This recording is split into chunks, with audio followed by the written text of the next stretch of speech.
हंसते हंसते कट जाएंगे आपके आईडीटी के रास्ते। यस माय डियर फ्रेंड्स, मैं हूं आपका टैक्स का टीचर सीए करणजीत और स्वागत है आपका इस वीडियो में जहाँ पे हम लोग करेंगे all the GST amendments for May 26। Yes my dear friends, बहुत इंपॉर्टेंट है ये अमेंडमेंट्स और इसके जाने बिना आप एग्जाम में पैर ही नहीं रख सकते। ठीक है, without wasting any time let's go. दोस्तों, शेड्यूल 3 में सबसे पहला अमेंडमेंट आया है my dear friends. Okay, and that amendment is with respect to goods sold, okay, in a warehouse which is basically situated either in an SEZ या फिर in a FTWZ यानी कि फ्री टोड warehousing zone. It's very similar my dear friends कि जब पता है आपको शेड्यूल 3 में एक आइटम था जहाँ पे बोला जाता था कि भाई कस्टम वेयरहाउस के अंदर ही अगर आपने माल बेच दिया, यानी मैं भी कस्टम वेयरहाउस में हूँ, आप भी कस्टम वेयरहाउस में है, एंड बिफोर क्लियरेंस ही मैंने क्या है आपको वो माल बेच दिया है, टाइटल ट्रांसफर कर दिया है, तो फिर ऐसे सिनेरियो में my dear friends it is not a supply, क्योंकि डबल टैक्सेशन वाला सीन होता था। राइट, मैं एक बार जीएसटी तुझे लगाऊंगा, फिर तू जब निकालेगा उसे तब कस्टम ऑफिसर वापस तुझे लगा देगा बीसीडी के साथ साथ आईजीएसटी। तो इसीलिए क्या है, वो चीज को नलीफाई करने के लिए हम लोगों ने वो प्रोविजन डाला था, और ये प्रोविजन हम लोगों ने इसीलिए डाला है दोस्तों बिकॉज एसईजेड को फ्रैंकली बोला ही जाता है प्लेस आउटसाइड इंडिया। तो उसके अंदर जब माल बिकता है तो उस पर कैसे लग सकता है GST, because GST is a tax which is applicable in India. और एसईजेड एक्ट में तो लिखा ही है कि ये जगह जो ईयरमार्क की जाती है SEZ is a place outside India, फिर जीएसटी के लॉस कैसे एप्लीकेबल होंगे। और इसीलिए एसईजेड के अंदर ही अगर वेयर हाउस है, यानी आप भी एसईजेड में हो, मैं भी एसईजेड में, और मैंने आपको क्या है कुछ बेच दिया है, तो फिर क्लियरली दोस्तों उस पर जीएसटी नहीं लगेगा, वो नॉट अ सप्लाई की श्रृंखला में आएगा और उस पर ओके जीएसटी नहीं लगेगा माय डियर फ्रेंड्स। ठीक है, point number 1। Point number 2 my dear friends, okay, जो आने वाला है वो है बेसिकली है with respect to e commerce by home और थ्रू होम, क्या बाय होम और through home services of local delivery are given. ठीक है,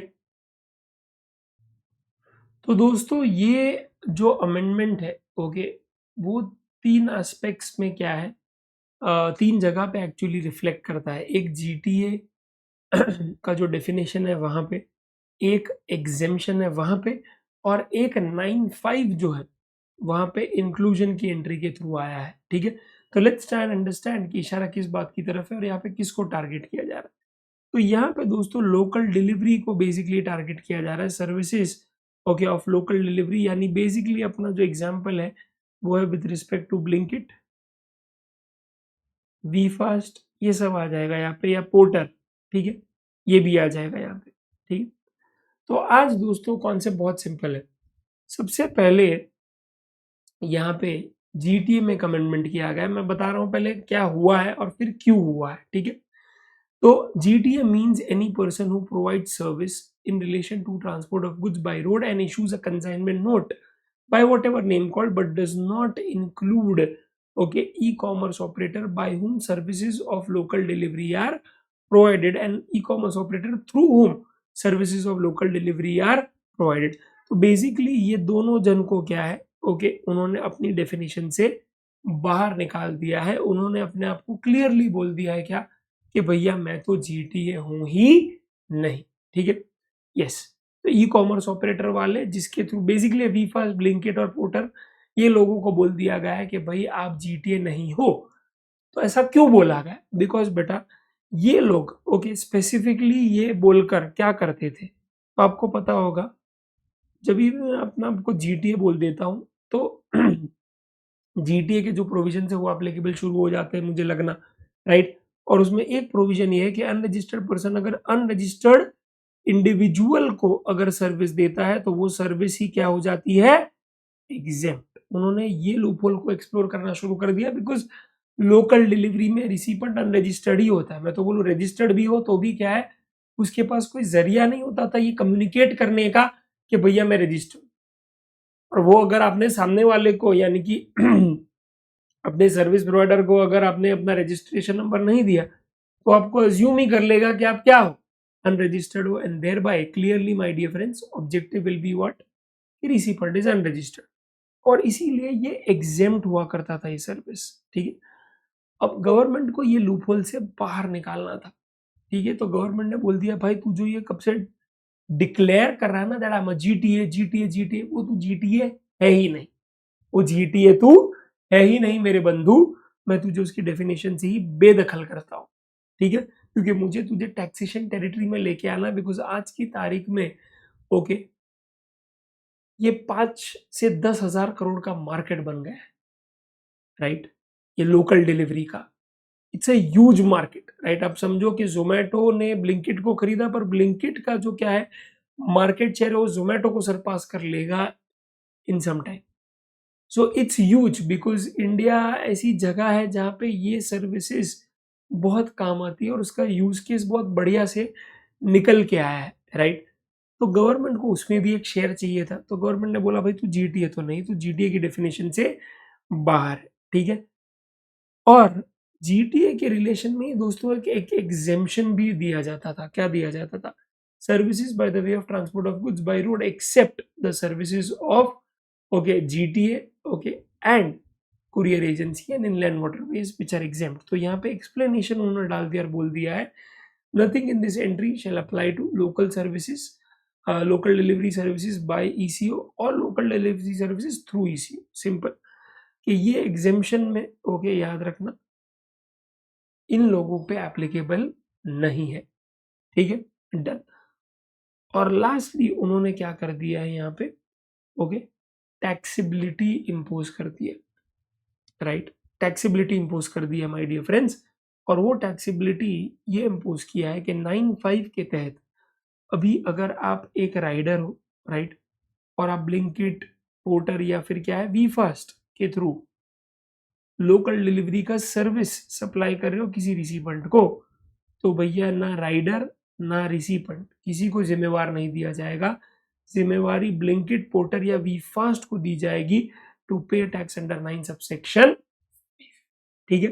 बस तो बस संक्षिप्त में इतना ही याद रखना टू बी वेरी प्रिसाइज कि अगर आप खुद एज एन ईसीओ सर्विस दे रहे हो या आपके थ्रू कोई दे रहा है, सिंपल कॉन्सेप्ट है। यानी ब्लिंकिट के खुद के क्या है खुद की बाइक से खुद के बाइकर से और वही सर्विस दे रहा है, या फिर क्या है उसके थ्रू कोई दे रहा है, सिंपल सी बात है, राइट। वी फास्ट है जो मुंबई में चलता है, राइट, उसमें भी सेम उसके खुद के बाइक से खुद के क्या है राइडर्स है, तो भैया उसके थ्रू अगर क्या तो वहां पे वो दे रहा है और उसके अगर थ्रू कोई दे रहा है doesn't matter, at the end of the day मामला इतना ही है।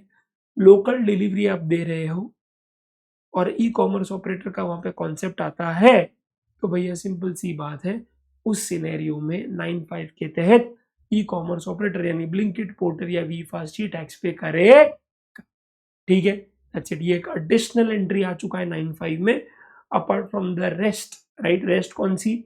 ओके उबर ओला वाली, राइट, होटल अकोमोडेशन वाली, हाउसकीपिंग वाली, रेस्टोरेंट वाली, ओवर एंड अबव दैट ये भी आ गया, यानी जोमेटो और ब्लिंकिट दोनों आ गया है इसके अंदर। Is that very clear my dear friends? Yes, that is extremely extremely extremely important my dear friends. Okay okay next my dear friends, okay बात हम लोग करने वाले हैं with respect to change in GST rate for FCM for GTA services, ठीक है। तो आज यहाँ पे माय डियर फ्रेंड्स सिंपल सी बात है, यहाँ पे एक इंटरेस्टिंग अमेंडमेंट ये आया है कि जो 12% जीटीए का रेट हुआ करता था, 12 और 5% हुआ करता था, 12% एफसीएम, 5% आरसीएम, और आरसीएम में भी क्या है वो एफसीएम हो सकता है अगर आप आईटीसी नहीं लेते हो तो उस केस में वो जो 12% का रेट है गवर्नमेंट ने ओके वो काट के सीधा क्या कर दिया है ओके 18%।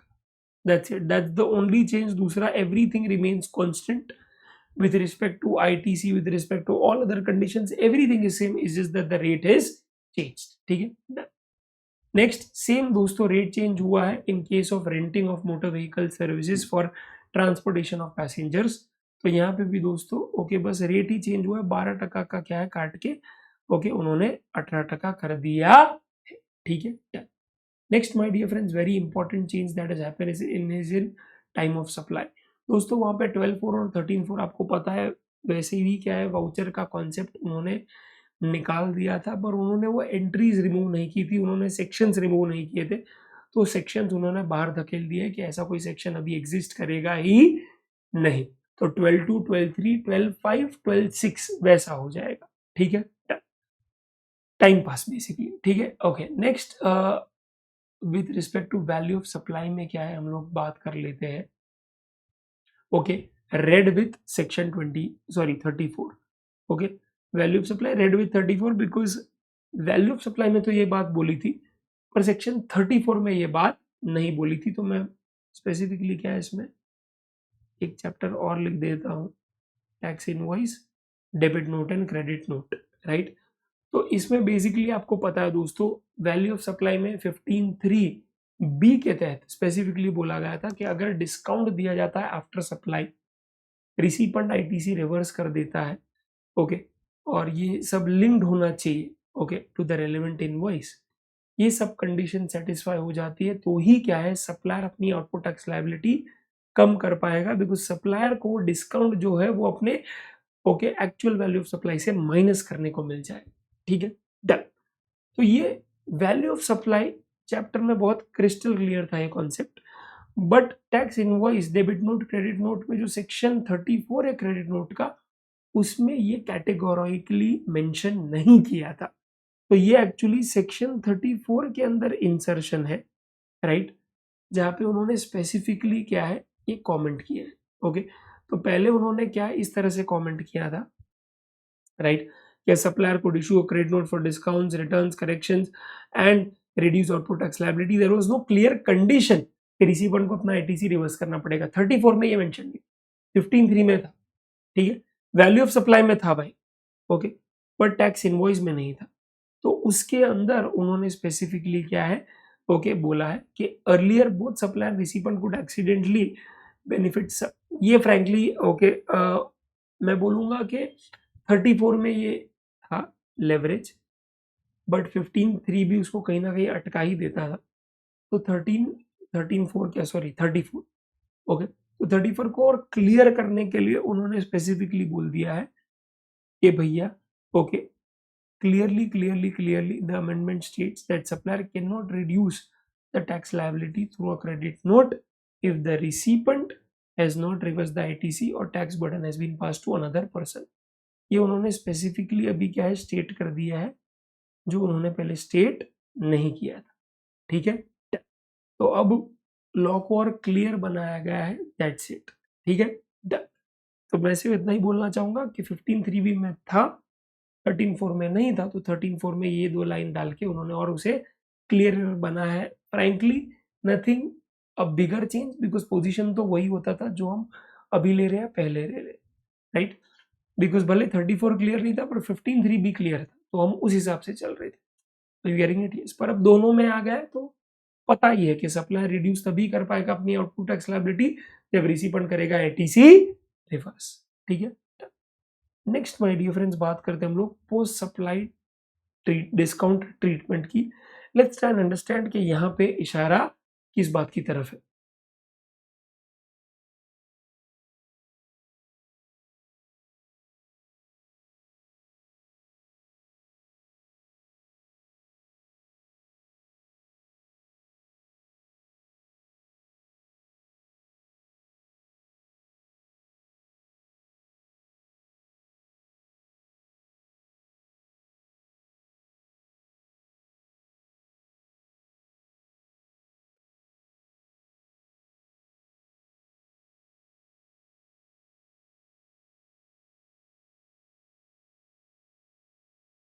ओके फ्रेंड्स, नेक्स्ट जो अमेंडमेंट है वो अमेंडमेंट है दोस्तों with respect to 31A, rule 31A, जो बेसिकली होवर कर रहा है in relation to supply of lottery by organizing state.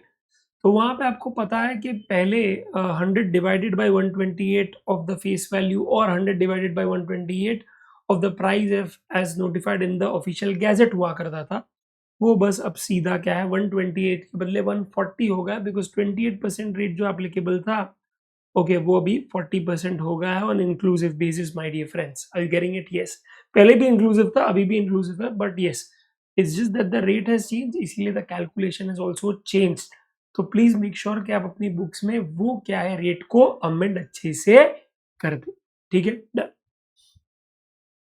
Okay friends, next discussion जो हो रहा है वो है with respect to clarification on various doubts related to treatment of secondary और पोस्ट सप्लाई या post sale discounts under GST. तो सबसे पहला इशू क्या है कि whether the full ITC is available to the recipient of supply when the recipient makes discounted payments to the supplier of goods on account of financial or commercial credit notes issued by the said supplier, right?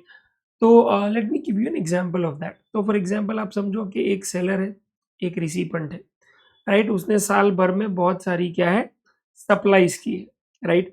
And let's say that supplies come to around 10,500 rupees. Are you getting it? Yes. तो recipient supplier को बोलता है अरे 10,500 क्या ले रहा है यार, 10,000 में फाइनल कर देना भाई। Are you getting it? Yes. जबकि 10,500 पे क्या जीएसटी लगा है भाई, ठीक है? क्योंकि 1 2 3 4 सेल का ये टोटल ही मैं बोल रहा हूँ, कुछ और नहीं बोल रहा हूँ, ठीक है? तो पेमेंट उसका क्या है फाइनली ईयर एंड पे हो रहा है या क्वार्टर एंड पे हो रहा है, वट एवर द केस में भी। तो रिसिपेंट सप्लायर को रिक्वेस्ट करता है कि यार ये 500 रुपये डिस्काउंट देके राउंड फिगर 10,000 पे कर दे। तो सप्लायर भी क्या रिलेशनशिप रखने के लिए कर देता है और 500 रुपये का ओके वो इशू कर देता है। एज यू कैन सी यहाँ पे अ कमर्शियल क्रेडिट नोट और a financial credit note, simple, ठीक है? कि चल भाई उतने का क्रेडिट नोट दे दिया तेरे को, उतने का डिस्काउंट दे दिया, सिंपल, गॉट इट? यस। तो अभी ऐसे सिनेरियो में गवर्नमेंट बोलता है सप्लायर का क्या है जीएसटी लायबिलिटी चेंज हुआ नहीं है, तो रिसिपेंट का फिर आईटीसी क्यों चेंज हो? चेंज हुआ है क्या सिर्फ ओके जो कमर्शियल पार्ट है, वो जो वैल्यू ऑफ कंसिडरेशन वाला पार्ट है, वो जीएसटी किसी का भी नहीं हिला है। ये भी क्या है 10,500 पे ही जीएसटी पे करेगा, ओके, और वो चार्ज भी क्या है रिसिपेंट को 10,500 पे ही करेगा, सिंपल, राइट? तो जब रिसिपेंट ने उतने पे किया है, सप्लायर उतने पे गवर्नमेंट को करेगा, तो भैया उस केस में सप्लायर ने अगर उतने अमाउंट पे किया तो रिसिपेंट को भी उतने पे ही आईटीसी मिलेगा, ओके? तो ऐसा नहीं है कि 10,000 उसने पे किया तो 10,000 पे ही आईटीसी मिलेगा, नहीं, 10,500 पे ही मिलेगा, बिकॉज सप्लायर भी उतना ही पे कर रहा है, ठीक है? डन। एक बार रीड कर लो फटाफट से। Section 16(1) of CGST provides that every registered person shall be entitled to take ITC charged on supply of goods or services or both which are used or intended to be used in the course or furtherance of his business. It has been clarified that the supplier of goods can issue financial or commercial credit note, and in such cases he will not be eligible to reduce his original tax liability, as the transaction value is not allowed to be reduced on account of issuance of financial or credit note. Accordingly, the tax charged from the recipient would also not get reduced, and hence recipient ka ITC also will not be reduced. It will be intact and it will be one and the same. ठीक है? Next दोस्तों issue क्या है, whether a post sale discount offered by a manufacturer to its dealer distributor would be treated as a consideration paid by manufacturer for the dealer's supply of the same goods to the end consumer as a monetary value of inducement to supply of goods manufactured by him to the end consumer. तो ये पूरा game actually है ना agreement पे depend करता है, right? तो मैं आपको बताता हूँ। Let's say for example if there is no agreement between the manufacturer and the distributor, right? Agreement of what? Agreement of the fact कि मैन्युफैक्चरर जो गुड्स डीलर को बेच रहा है वो डीलर एक सर्टेन डिस्काउंट पे देगा किसको? कस्टमर को, ओके? और वो डिस्काउंट जो डीलर दे रहा है किसको? कस्टमर को, उसको रीइंबर्स करेगा कौन? मैन्युफैक्चरर डीलर को। ऐसी कोई भी क्या है संधि, ऐसा कोई भी अग्रीमेंट नहीं हुआ है between manufacturer and distributor, right? तो ऐसे सिनेरियो में होता क्या? ऐसे सिनेरियो में सिंपल सी बात है, मैन्युफैक्चरर ने डीलर को दिया लेट्स से 10,000 में कुछ, ठीक है? और डीलर कंज्यूमर को दे रहा है लेट्स से 15,000 में कुछ, करेक्ट? यस। अब आइडियली वो 15,000 में दे रहा है पर अपने सेल्स टारगेट को पुश करने के लिए, राइट, वो इसको 15,000 नहीं, वो इसको 13,000 में दे रहा है, ठीक है? तो 2,000 डिस्काउंट में दे रहा है वो, राइट? अब वो जो ओके 2,000 कम चार्ज कर रहा है कस्टमर को, डिस्काउंट दे रहा है, उसका कोई पैसा उसको मैन्युफैक्चरर से नहीं मिलेगा भाई, वो खुद ही वो बोन कर रहा है। जो उसका प्रॉफिट मार्जिन 5,000 था वो उसे बस ओके 2000 लॉस में लेके 3000 ही करके ले रहा है, और वो उसका पर्सनल डिसीजन है, क्योंकि उसको माल बेचना है, उसको ऐसा लग रहा है कि उसके कॉम्पिटिटिव मार्केट में दूसरे डीलर्स इतने में बेच रहे हैं तो मैं नहीं बेचूंगा तो मेरा स्टॉक रह जाएगा और वो माल बिकेगा नहीं, तो उसके डर से उसने वो डिसीजन लिया। किसने? डीलर ने। तो डीलर जब खुद ये डिसीजन लेता है और मैन्युफैक्चरर कुछ अग्री नहीं करता है, तो सिंपल सी बात है, जो भी क्या है यहाँ पे 2000 का डिस्काउंट, राइट, डीलर ने दिया है एंड कंज्यूमर को, ये एंड कंज्यूमर है अपना, ठीक है, ओके। और मैन्युफैक्चरर ने डीलर को कोई वादा नहीं किया था मैं कुछ भी नहीं दूंगा करके, तो फिर उस केस में ये 2000 ओके कंसिडरेशन का पार्ट नहीं कंसिडर किया जाएगा। सिंपल, ठीक है, done। पर दोस्तों बात ऐसी होती है, मैन्युफैक्चरर, डीलर एंड अपना एंड कंज्यूमर, राइट, यस। और मैन्युफैक्चर ये एंड कंज्यूमर को बोलता है। For example okay, let's say आप ऐसा समझो, एक ब्रांड है ओके गोदरेज, तो गोदरेज अपने जो लॉकर्स है, ठीक है, ओके, वो वैसे देता है किसको? क्रोमा को, और क्रोमा देता है किसको? एंड कंज्यूमर को, करेक्ट, यस। अब यहाँ पे दोस्तों गोदरेज ने ही एड्स चला चला के इन्फ्लुएंसर से मार्केटिंग करवा करवा के बोला है कि मेरा ये जो लॉकर है, राइट, जो 1 लाख रुपए का है, वो मैं आपको दूंगा 90,000।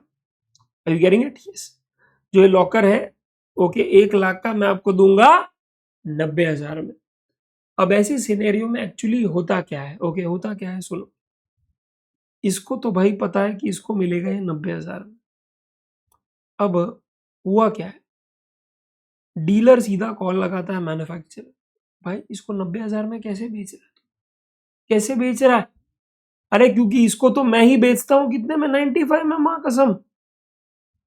क्योंकि 90,000 में तो तू मुझे बेचता है भाई, तो मैं भी तो 5,000 कमाऊंगा ना। तूने उसको ही कमिट किया है वो प्राइस पे, जो प्राइस पे तू मुझे कमिट कर रहा है, तो मेरे लिए इंसेंटिव क्या हुआ फिर? बता। तो मैन्युफैक्चरर बोलता है I have got you covered bro, I have got you covered, ठीक है, तू 90,000 कंज्यूमर से ले ले, 5,000 मैं तुझे दे दूंगा, 5,000 मैं तुझे दे दूंगा, मैं तुझे रीइंबर्स करवा दूंगा। और ये संधि पहले ही ऑलरेडी हो चुकी है, ये अग्रीमेंट ऑलरेडी हो चुका है। Are you getting it? Yes, ये केस है। तो ये एक्चुअली आप देखने जाएगा ना कहीं ये कॉन्सेप्ट बहुत सिमिलर है, subsidy provided by any person other than CG और एसजी, ऐसा उस कॉन्टेक्स्ट में समझो आप। तो डीलर को तो क्या 95 मिल रहा है, 90 मिल रहा है कस्टमर से, 5 मिल रहा है किससे? Manufacturer who is other than CG और एसजी। तो फिर ऐसे सिनेरियो में डीलर ओके जो सेलिंग प्राइस कोट करेगा वो भले ही होगा 90,000, राइट, क्योंकि मैन्युफैक्चरर डीलर को देगा, डीलर क्या है कंज्यूमर को देगा, और उसको उतने ही पे ही देना पड़ेगा जो मैन्युफैक्चरर ने एंड कंज्यूमर को कोट किया है, राइट, यस। तो वो 90,000 में ही देगा, बट ओके उसका जो जीएसटी है वो 95,000 पे क्या है, लगाया जाए। क्यों? क्योंकि भैया ओके जीएसटी के परस्पेक्टिव से ओके वो 5,000 भी डीलर के कंसिडरेशन में इंक्लूड होगा, यस। पर कब? जब अग्रीमेंट है तब। जब अग्रीमेंट नहीं है तो फिर वो डीलर का कॉल है, वो मैन्युफैक्चरर का कॉल नहीं। जब कॉल मैन्युफैक्चरर का होता है और डीलर को उसको उसकी बात झक से माननी पड़ती है, झक मार के माननी पड़ती है, तब क्या है, डीलर बोलता है भाई मुझे तो पैसा चाहिए, मुझे तो रीइंबर्समेंट चाहिए, ये केस है, ठीक है। तो पूरा गेम अग्रीमेंट का, अग्रीमेंट नहीं है तो डीलर का कॉल, मैन्युफैक्चरर ने कुछ कमिट किया नहीं एंड कंज्यूमर को। और जब मैन्युफैक्चरर ने एंड कंज्यूमर को कमिट कर दिया है तो फिर डीलर खड़ा हो जाएगा, बोलेगा भाई जितने में तू उसको बेच रहा है, तू मुझे बेच रहा करता था, तो मेरा मार्जिन कहाँ है? वो तू निकाल। बोल रहा है ठीक है 5,000 जो डिस्काउंट तूने दिलवाया है मैं तुझे दे दूंगा। Are you getting it? Yes. तो ये सिनेरियो है my dear friends, are you getting it? Yes. तो वही क्या है बात हो रही है, एक बार क्या फटाफट से रीड कर लेते हैं फ्रेंड्स, ओके डन। तो यहाँ पे बस यही बोला है, if the post supply discount offered by manufacturer to its dealer or distributor would be treated as a consideration okay paid by manufacturer for dealer's supply of goods to its end consumer as a monetary value okay। तो बोला है यही कि in cases where there is no agreement between manufacturer and the end consumer, there are two independent sale transactions, one from the manufacturer to dealer and second is from dealer to end consumer। The essence of the matter is that in the contract sale, the sale is completed on the transfer of title. Once this happens, the buyer becomes the owner of goods and the seller has no vestige on the title or claims. The dealer takes ownership of the goods purchased from the manufacturer and subsequently sells them to the end consumer, and the transaction between manufacturer and dealer operates as principal to principal basis. These discounts are simply given for competitive pricing to push sales and merely reduce sale price of the goods and not linked to any independent activity rendered to manufacturer. Therefore, it is clarified that a such discount cannot be included in consideration as the monetary value of inducement of further supply of these goods. However, in cases where manufacturers have agreement with the end customer to supply goods at a discounted price, the manufacturer may issue commercial or credit note to the dealer, enabling such dealer to provide the goods at an agreed discounted rate to the end consumer. Therefore, it is clarified that such post-sale discount given by manufacturer to dealer for supplying goods to end consumer at a discounted rate shall be included in overall consideration as is it an inducement towards the supply of goods by the dealer to the end consumer. ठीक है? Next is where the post supply discount extended by manufacturer to dealer can be treated as consideration in lieu of activities to performed to promote the sale of goods. तो आज simple सी बात है, ठीक है. ऐसा सीन है कि भाई मैन्युफैक्चरर है, डीलर है. ओके, तो डीलर दोस्तों स्पेसिफिकली क्या है, कोई कंसिडरेशन मांग रहा है किससे, मैन्युफैक्चरर से, इसके लिए. ओके, वो कंसिडरेशन मांग रहा है मैन्युफैक्चरर से इस बात के लिए कि भाई मैं तेरे लिए कुछ प्रमोशनल एक्टिविटी करूंगा. Yes, right. मैं लेट्स से कोई इन्फ्लुएंसर, कोई सेलिब्रिटी को मेरे क्या है शोरूम में बुलाऊंगा और तेरा प्रमोट प्रोडक्ट कर क्या है प्रमोट करूँ, तो इसके लिए मुझे थोड़ा पैसा चाहिए तुझसे. तो ये केस में सिंपल है, डीलर लिटरली सर्विस ही दे रहा है, प्रमोशनल सर्विस टू मैन्युफैक्चरर, और मैन्युफैक्चरर क्या है उसका कंसिडरेशन दे रहा है. इसमें कुछ दिमाग लगाने वाली बात है ही नहीं. क्लियरली ये वैल्यू ऑफ सप्लाई का पार्ट बन जाए. एक बार रीड कर लेते हैं, ठीक है. When dealers receive such post-supply discounts, they may engage in promotional activities to boost sales. However, these activities ultimately enhance the sale of goods that dealers themselves own, thereby increasing their own revenue. Okay. In this context, the discount merely reduces the sale price of the goods and is not linked to any independent services rendered to manufacturer. ये discounts की बात हो रही है, ठीक है. I'm not going there. Okay. उसमें कोई सेंस नहीं बनता है, ठीक है, बिकॉज वो डिस्काउंट है, वो माइनस हो जाएगा, खत्म. बात यहाँ पे करो. However, GST would be leviable in cases where a dealer undertakes specific sales promotional activities such as advertising, co-branding, customization, right, sales drive, exhibition, or customer support services only when such services are explicitly stated in the agreement. ये agreement में state होना चाहिए, okay, with a clearly defined consideration payable for such a supply. In such cases, the dealer provides a distinctive service to supplier and accordingly GST would be applicable. तो dealer clearly क्या है, कोई service दे रहा है manufacturer को. Yes, okay, उस service दे रहा है कोई मैन्युफैक्चरर को. Are you getting it? Yes, समझा. और उसके लिए चार्ज कर रहा है, तो भैया उस पर तो जीएसटी लगेगा, ठीक है. तो ये डिस्काउंट की बात नहीं हो रही, ये लेजिट पैसा ले रहा है वो कि ये काम के लिए पैसा चाहिए, ये काम करके दूंगा, सिंपल, ठीक है. Okay, yes, okay. Yes, now let's go on to the next amendment.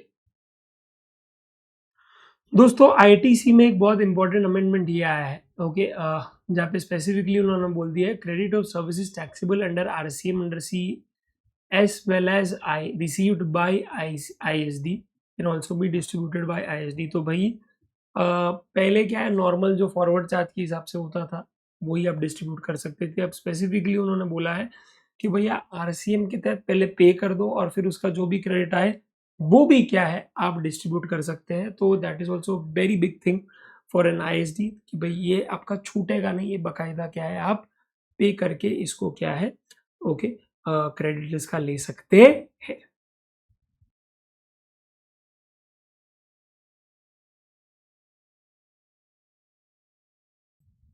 Next up my dear friends is exemptions from GST. तो उसमें सबसे पहले आता है सीरियल नंबर 18। तो दोस्तों बेसिकली यहाँ पे ये एग्जेम्पशन मैं आपको बता देता हूँ, ऑलरेडी मैंने बात ऊपर कर ली थी इसकी।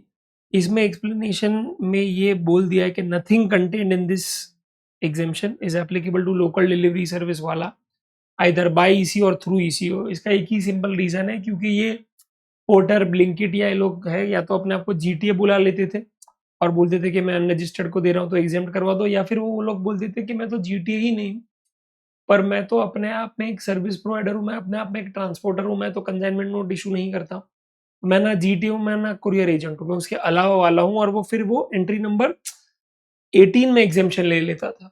You getting it? Yes. Okay. तो उस तरह से क्या होता था, गवर्नमेंट ने बोल दिया कि यार ना तू जीटीए में ले पाएगा बिकॉज उसकी डेफिनेशन में से मैंने तुझे निकाल दिया, ना तू यहाँ से ले पाएगा, मैंने एंट्री नंबर 18 में से भी तुझे निकाल दिया। You getting it? Yes. Next is एक न्यू एग्जामेशन इंट्रोड्यूस हुआ है 36C एंड 36D में, जहाँ पे बोला है कि आप अगर लाइफ इंश्योरेंस सर्विस दे रहे हो या हेल्थ इंश्योरेंस सर्विस दे रहे हो to an individual policy holder को दे रहे हो आप, ठीक है, तो फिर वो याद रखना वो एग्जाम्प्ट हो जाएगा, ठीक है। बट याद रखना यहाँ पे इंडिविजुअल पॉलिसी बेचते हो तब की बात बोली है, यहाँ पे ग्रुप पॉलिसी बेच रहे हो तब की बात नहीं बोली है। तो इंश्योरेंस कंपनी अगर इंडिविजुअल को पॉलिसी बेच रहा है एग्जेप्ट, बट ग्रुप को बेच रहा है तो वो हो जाएगा क्या, टैक्सेबल, ठीक है। तो services of life insurance business provided by an insurer to the insured where the insured is not a group, okay. So for removal of doubts, it is hereby clarified that this exemption shall apply to a contract of insurance where the insured is an individual or an individual and family of the said individual. Simple. For the purpose of the above, a family shall include individuals insured as family in the contract of insurance. Same for health insurance. ठीक है? तो ये चीज please please please याद रखना। I hope this make sense. Okay, हाँ, and ये भी याद रखना, री insurance of the insurance services specified in serial number 36C 36D is also exempt under 36। तो उसका री इंश्योरेंस भी क्या है, एग्जेम्प्ट है। कब? जब इंश्योरेंस कंपनी ने वो पॉलिसी बेचा है एक इंडिविजुअल को। Okay, done, perfect. Amendment in the existing definition, वो आपको पता है जीटीए का डेफिनेशन अमेंड हुआ है तो सब जगह अमेंड हुआ है, ठीक है। न्यू डेफिनेशन इंट्रोड्यूस्ड, तो ठीक है दोस्तों, ये डेफिनेशंस का आपको कोई काम नहीं है सच, तो चल बस health insurance and life insurance पे एग्जेम्पशन है वो याद रखना, पर ग्रुप इंश्योरेंस पे वो टैक्सेबल है, क्योंकि कॉर्पोरेट जनरली वो लेते हैं अपने एम्प्लॉयर्स और एम्प्लॉयज के लिए, राइट। तो एम्प्लॉयर्स इंश्योरेंस जो है LIC है या बजाज है या जो भी है, उससे ये सर्विस लेते हैं फॉर देयर एम्प्लॉयज, तो वहां पे टैक्स है, ओके, पर इंडिविजुअल पे नहीं, ठीक, परफेक्ट। वैल्यू ऑफ सप्लाई हम लोगों ने कर रहे हैं ऑलरेडी। नेक्स्ट पे आते हैं दोस्तों। Okay, next my dear friends is with respect to returns. Returns में स्पेसिफिकली बोला है क्या, the commissioner on the recommendation of council in respect of filing of annual return for financial year 24-25 onwards has exempted registered person whose aggregate turnover in a financial year is up to 2 crores, okay, from filing annual return। तो भैया अगर आपका aggregate turnover है up to 2 crores, ठीक है, तो फिर आपको क्या है, एनुअल रिटर्न फाइल नहीं करना। So keep that in mind my dear friends, ठीक है। नेक्स्ट दोस्तों, एक अमेंडमेंट आया है रिफंड के केस में। तो रिफंड के केस में माय डियर फ्रेंड्स, उसमें जो पहला अमेंडमेंट है वो ये आया है कि provisional refund to be granted on the basis of identification and evaluation of risk by the system. तो सिस्टम ये डिसाइड करेगा कि भाई अब प्रोविजनल रिफंड किसको देना, किस एक्सपोर्टर को देना और किस एक्सपोर्टर को नहीं देना जो जीरो रेट सप्लाई कर रहा है, ठीक है। The proper officer on the basis of identification and evaluation of risk by the system and not by the individual himself. Okay, proper officer को लगता है उस हिसाब से नहीं, सिस्टम को जो लगता है उस हिसाब से बोला है कि shall make an order in prescribe form sanctioning the amount of refund due to the said applicant on a provisional basis with a period not exceeding 7 days from the date of acknowledgement under Rule 91-92. The proper officer, for reasons to be recorded in writing, may not grant refund of provisional basis and proceed with the order under Rule 92. However, the said order shall not be required to be revalidated by the proper officer. ठीक है। दूसरा, person shall not be allowed refund on provisional basis has been notified। तो दोस्तों वैसे आपको पता है कि भैया एक्सपोर्टर को तो 90% of the refund provisional basis पे ही क्या है, ओके, मिल जाता है, राइट। द प्रॉपर ऑफिसर में इन case of any claim for refund of an account of zero rated supply of goods or service may be okay made by the registered person other than such category of goods refund on provisional basis 90% of the total amount claimed, ठीक है, yes. तो उसको 90% मिल जाता है, फिर एक बार पूरा process होता है, उसके बाद 10% मिलता है, राइट। और उसमें एक कैटेगरी ऑफ पर्सन है जो गवर्नमेंट ने नोटिफाई किया कि इनको 90% प्रोविजनल रिफंड नहीं मिलेगा भाई, भले ही ये एक्सपोर्टर है पर इनको नहीं मिलेगा। और वो इनको किनको है, तो बोला है एरेका नट्स यानी कि सुपारी, ओके, पान मसाला, टोबैको एंड एसेंशियल ऑयल्स। ये चैप्टर के अंदर जो भी लोग आते हैं उनको क्या है, जीरो रेटेड सप्लाई करने के बावजूद 90% प्रोविजनल रिफंड का ऑप्शन नहीं मिलेगा, उनका पूरा स्क्रूटिनी खत्म हो जाएगा, ओके, तब जाके ही क्या है उनको रिफंड मिलेगा। तो एक्सपोर्टर को जो नॉर्मली बेनिफिट मिलता है वो इनको बेनिफिट नहीं मिलेगा, ठीक है। तो यही है रिफंड के केस में अमेंडमेंट, ये याद रखना, ये डेफिनेटली क्या है एमसीक्यू में आ सकता है। दोस्तों मिसलेनियस प्रोविजन में अभी एक अमेंडमेंट आया है, ओके, और वो अमेंडमेंट है, एक नया सेक्शन ही उन्होंने इंट्रोड्यूस किया है 132 के नाम से, और वो बोला है कि this empowers the government based on GST Council recommendation to notify certain goods or classes of person who must follow a track and trace system। अब उन्होंने नोटिफाई किया नहीं है पर बोला है कि भैया एक सेक्शन ऐसा है जहाँ पे एक कैटेगरी ऑफ पर्सन को बोला जाएगा to track and trace system follow करने को। क्या होता है ये सिस्टम, तो बोला है affix a unique identification mark on each product और पैकेजिंग, राइट, जिससे क्या है वो प्रोडक्ट का मूवमेंट ट्रैक हो सके। Maintain electronic records of manufacture, movement and sale. Use machines or systems as specified in such notification. Pay prescribed fees for the track and trace system, ठीक है। अब बेसिकली इसका इम्पैक्ट ये होता है कि यहाँ पे जो फेक गुड्स होते हैं उसको काउंटर करने के लिए क्या है डाला गया है। और ओके, वो है basically my dear friends, okay, simple, and that is with respect to, okay, this is though irrelevant for the exams my dear friends because अब तक वो पर्सन को ही नोटिफाई नहीं किया गया है, but may be what can be relevant is the fact कि वो कंप्लायंस ना करने पे उन्होंने एक पेनल्टी भी क्या इशू कर दिया है by the way of inserting 122B, जहाँ पे बोला है 122B has been inserted to impose penalties for failure to comply with the track and trace system that will be introduced under 148A. I'm so sorry, 132 nahi, I'm so sorry. Okay, 148 is a new section, my bad, right? And any person who fails to comply with this, उसको penalty pay करनी पड़ेगी, कितनी pay करनी पड़ेगी, right? 1 lakh rupees or 10% of the tax payable on such goods, whichever is higher. As simple as that, ठीक है। तो उन्होंने एक सेक्शन भी लाया और उसको उसके नॉन कंप्लायंस के रिलेशन में उन्होंने एक पेनल्टी भी लेकर आए, ठीक है। दोस्तों अपील्स एंड रिवीजन में एक नया अमेंडमेंट ये आया है माय डियर फ्रेंड्स, कि भाई एक छोटा सा प्रोसीजर उन्होंने क्या है अटैच कर दिया है to in case of appellate tribunal, जहाँ पे बात हो रही है सिंगल मेंबर बेंच की, ठीक है। तो सिंगल मेंबर बेंच की दोस्तों बात हो रही है, तो सबसे पहले तो आपको पता होगा कि उसमें स्पेसिफिकली उन्होंने बात की है with respect to you know the amount of tax, ITC, fine, fee, penalty. तो ये सब में आपको याद होगा बीच में और लगता था, ठीक है। और इसीलिए हम लोग क्या है इंडिविजुअली इसकी क्या है चेक करते थे लिमिट विद 50 lakhs, राइट। पर अब बोला है नहीं भाई, आपको क्यूमुलेटिवली क्या है ये चेक करनी, यानी आप ये सब चीज़ को क्या ऐड कर दो, टैक्स, आईटीसी, पेनल्टी, ये सब को आप ऐड कर दो, फिर चेक करो तो 50 लाख को ब्रीच कर रही है कि नहीं। अगर ब्रीच नहीं कर रही है तो सिंगल मेंबर बेंच में जाएगा, अगर ब्रीच कर रही है तो भैया फिर जो जुडिशियल और टेक्निकल मेंबर है वो उसे अटेंड कर लेंगे, ठीक है। बस उसमें एक चीज़ और उन्होंने बोला है क्या कि क्लियरली अगर ये सिंगल मेंबर बेंच के पास जा रहा है तो it should be not a question of law, और दूसरा जो है प्रेसिडेंट का प्रायर अप्रूवल चाहिए, करेक्ट, यस। तो द प्रेसिडेंट और vice president if authorized can check the appeal either or on their own request by the parties if the appeal does not involve question of law, ठीक है। Single member bench के through क्या है ये फैसला होगा। But फिर single member bench में जो मेंबर है, सिंगल मेंबर है, वो जब रीड कर रहा है ओके पूरे वो अपील को, वहां पे वो रियलाइज कर रहा है कि नहीं यार क्वेश्चन ऑफ लॉ बनता है इसके अंदर, तो वापस उसे भेजेगा किसके पास, ओके, प्रेसिडेंट और वाइस प्रेसिडेंट के पास फॉर रीअलोकेशन, कि भैया आप इसको ओके, जो डबल मेंबर है यानी कि टेक्निकल और जुडिशियल मेंबर, आप उसके पास भेजो, मेरे पास इसका काम नहीं है, बिकॉज यहाँ पे क्वेश्चन ऑफ लॉ प्रिवेल करता है, ठीक है। तो ये केस है। तो here single member bench can not decided and must it return for hearing by a larger bench, ठीक है। फिर एक और एंगल क्या आता है कि the same issue already is decided by a division bench.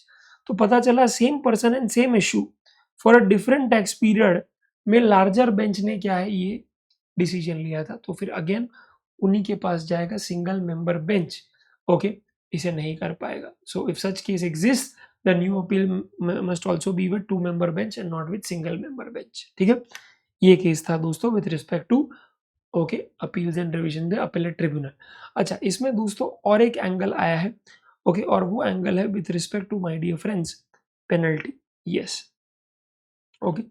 तो दोस्तों पेनल्टी का जो क्या प्रोविजन था कि आपका डिस्प्यूटेड टैक्स अमाउंट नहीं है, डिस्प्यूटेड पेनल्टी है, जो स्पेसिफिकली क्या है सेक्शन 129 के केस में बहुत होता था, ठीक है। तो इसमें पहले तो सिर्फ अपीलेट अथॉरिटी में ये प्रोविजन था, अपीलेट ट्रिब्यूनल के केस में तो प्रोविजन था भी नहीं। तो दोनों के केस में बोल दिया है क्या, 10% of what ever okay the disputed penalty is, okay, वो आप क्या है इसका प्री डिपॉजिट पे कर दो, एंड सिंपल सी बात है क्या है अपील फाइल कर सकते हैं आप अथॉरिटी के पास भी और ट्रिब्यूनल के पास भी, simple. I you getting it? Yes. So 10% of the penalty amount, यहाँ पे पहला 25% होता था, वो काटो, वो भी क्या हो गया है 10%, ठीक है। तो दोस्तों यहाँ पे खत्म हो जाते हैं हमारे सभी जीएसटी के अमेंडमेंट्स। अगर आपको इसकी हैंड रिटन नोट्स चाहिए, प्रॉपर नोट्स चाहिए, तो दोस्तों टाइप कीजिए amendment notes in the comment section, और मैं दोस्तों आपको ये टेलीग्राम ग्रुप में शेयर कर दूंगा, ठीक है। Let's go my dear friends, okay, and खत्म करते हैं ये अमेंडमेंट का लेक्चर।